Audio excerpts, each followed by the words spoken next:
ঈমানের প্রকৃত নিয়ামত লাভের উপায়সমূহ গুলো কি? ঈমানের প্রকৃত নিয়ামত লাভ করার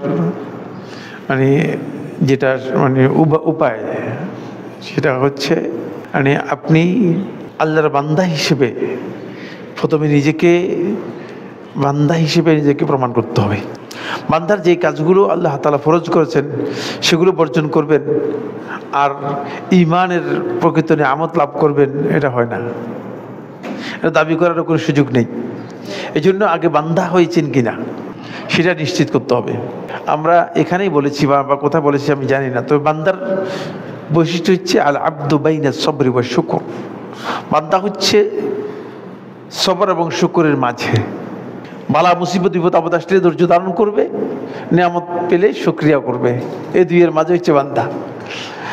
এই জায়গায় যিনি টিকতে পারবেন না তিনি বান্দাই প্রমাণ করতে পারবেন না, তিনি ঈমানের নিয়ামত পাবেন না। 2 নম্বর হচ্ছে যেটা, সেটা হলো এই আল্লাহর সাথে আপনার যে উবুদিয়তের সম্পর্ক আছে, গোলামি যে সম্পর্ক আছে, এই সম্পর্কটা বিচ্ছিন্ন করে এমন জিনিস সবগুলো বর্জন করতে হবে।